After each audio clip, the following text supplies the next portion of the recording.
Siapakah gerangan rembulan bersinar di tengah senja? Bolehkah hamba mengetahui siapakah namamu, Tuan Putri? Roro Jongra, nama yang indah, nama yang sesuai dengan kecantikanmu. Jadi Tuan Putri Roro Jongrang ini adalah putri dari Prabu Boko yang terkena gagah perkasa seperti raksasa itu. Maafkan aku, Tuan Putri, tapi kau adalah satu-satunya wanita yang mampu mencuri hati kecilku. Aku jatuh cinta kepadamu. Tuan Putri, sudikah engkau menjadi permaisuriku? Betul, aku Bandung Bondowoso, putra dari Raden Darmomoyo, penguasa kerajaan Pengging yang telah membunuh ayahmu. Dan ayahmu juga telah banyak membunuh pasukanku. Semua ini terjadi karena sifat serakah dari ayahmu. Jika ayahmu tidak serakah ingin memperluas daerah kekuasaannya, maka hal ini tidak akan terjadi. Dalam peperangan, siapa yang kuat, dialah yang berkuasa.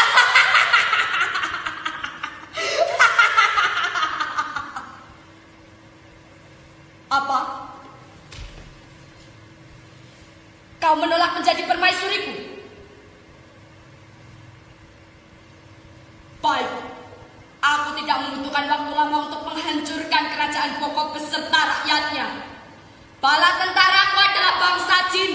Mereka sangat beringas dan liar. Tinggal menunggu perintah yang keluar dari mulutku, maka mereka akan segera bertindak. Sekarang kau menerima permintaanku? Syarat. Tentu saja, Tuan Putri, membuat 2 sumur terdalam dan 1000 candi dalam waktu semalam. Baiklah, aku akan melakukannya. Besok pagi kau akan menjadi permaisuriku.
Nah, gitu. Diam.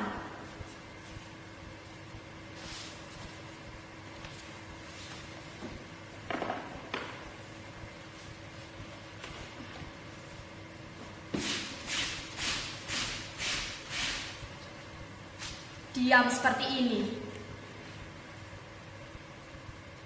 Biarkan aku menikmati hari demi hari, bergeser dengan segala keindahannya.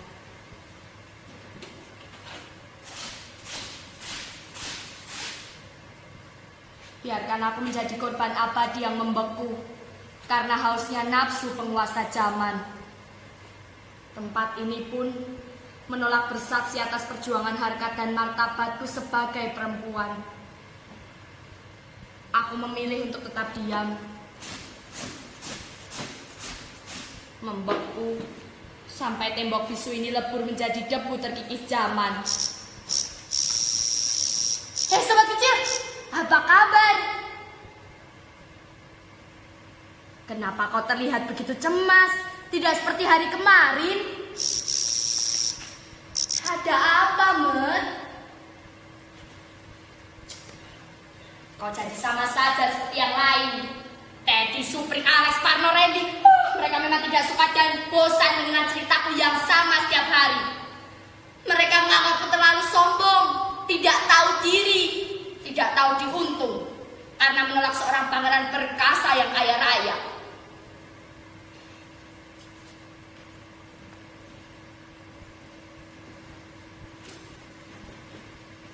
Lain dengan kau, Met, senantiasa mendengarkan dengan santun sampai meneteskan air mata yang tinggal sedikit itu. Met, Slamet, Met, ayolah, jangan sembunyi, keluarlah sayang. Aku berjanji tidak akan meninggalkanmu. Aku akan selalu menemanimu. Met, Slamet, Met, di situ kamu toh. Hei sini, kemarilah. Baiklah.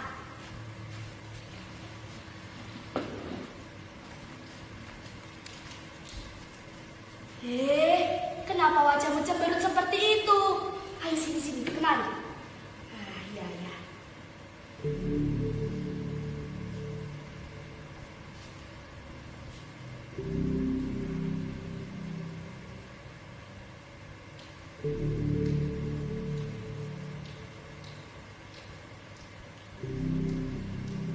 Hari ini akan kuceritakan kembali masa silamku.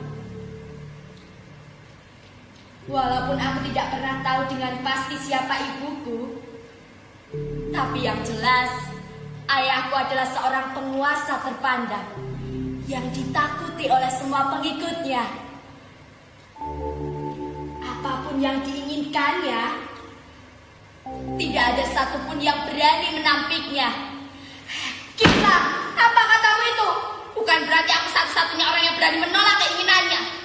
Aku hanya mempertahankan hak dan martabatku sebagai perempuan yang bisa memilih dengan hati nurani.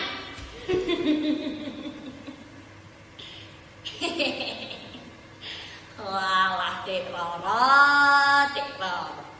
Senang sekali kamu berbicara tentang hak dan martabat seorang perempuan. Dan sampai kapan aku harus tertawa mendengar cerita-ceritamu itu?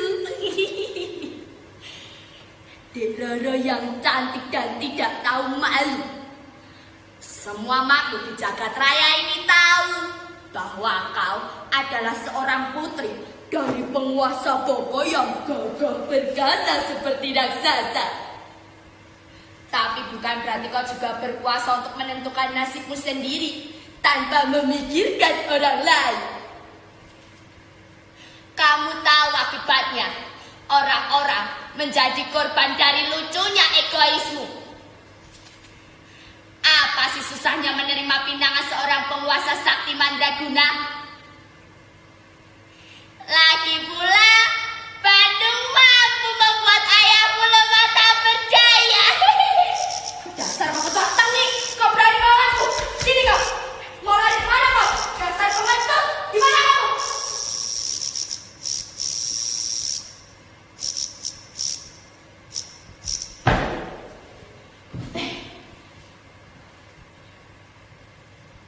Kena kau. Kita sama-sama tahu bahwa kita tidak punya siapa-siapa di sini. Tapi aku jauh lebih bermartabat dibandingkan kau kecoa tengi. Apa? Kau juga mau mengutukku, ha? Apa yang mereka lakukan padaku tidak menggunakan hati nurani. Mereka hanya memikirkan kepentingannya sendiri.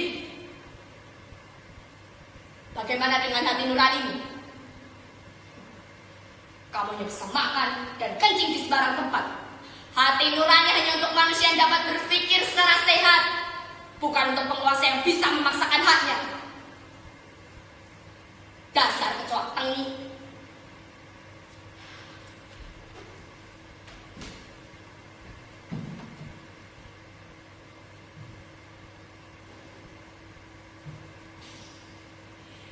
Bagaimana rasanya terkurung di situ?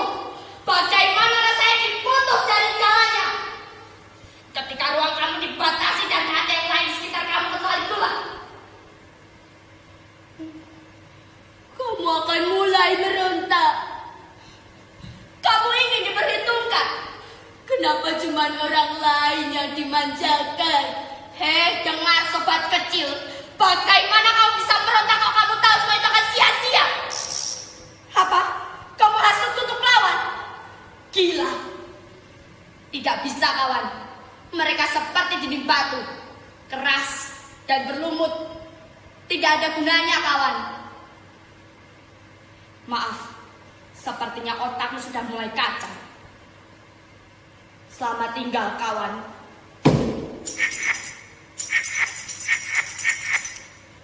Parni, apa yang telah terjadi?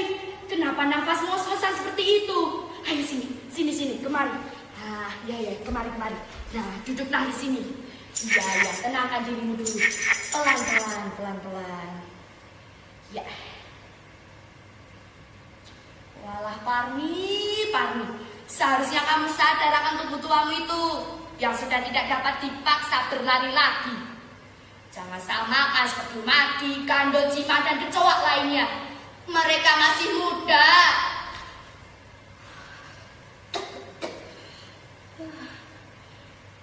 Dari ujung lorong, aku melihat dan mendengarmu kembali menceritakan masa silammu.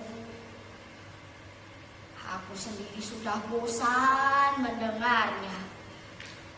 Rasanya aku ingin keluar dari sini.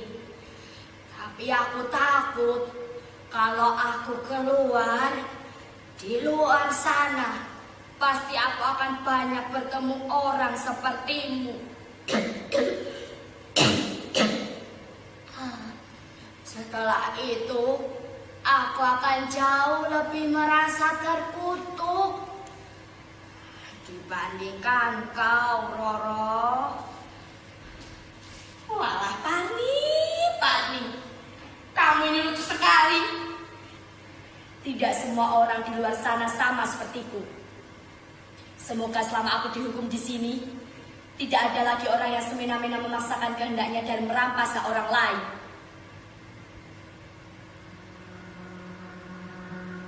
Ya, kamu benar. Semua memang salahku. Ayahku memang seorang penguasa Popo.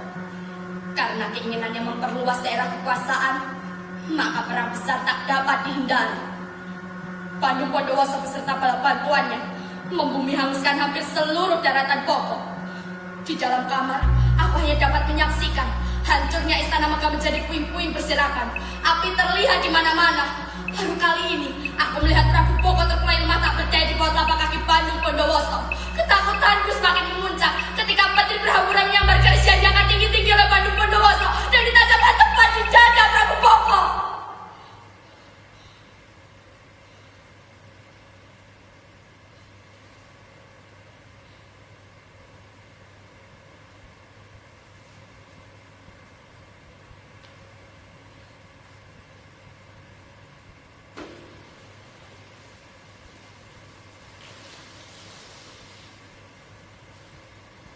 Kesalahanku yang pertama, tidak menolak dengan tegas permintaan Bandung Bondowoso untuk mempersuntingku menjadi istrinya.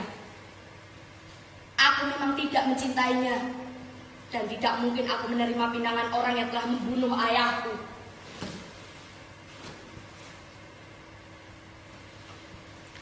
Tapi di sisi lain, ancaman Bandung Bondowoso yang akan meratakan seluruh istana Popo dan membunuh seluruh penduduk Popo semakin membuatku merasa tersudut dengan segala keputusan. Mengapa harus aku yang menjadi korban dari kekuasaan?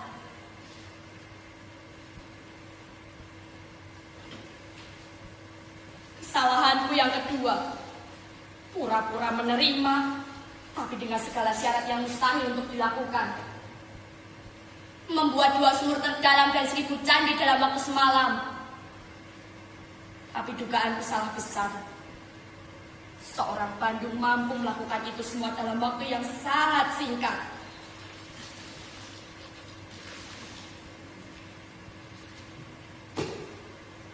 Bandung semakin murka setelah mengetahui penyebab kegagalannya membangun 1000 candi adalah ulahku. Aku tahu, semua itu ada resikonya. Dan aku harus rela menerima semua hukuman dari Bandung Bondowoso.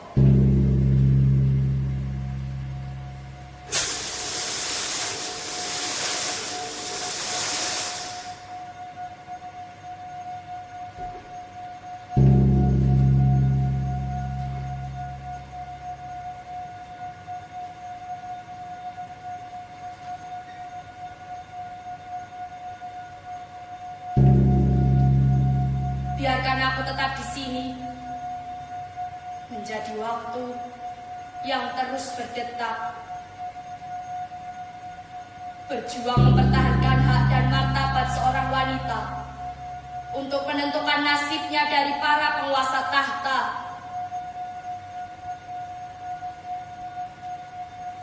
Selamat tinggal sobat kecil.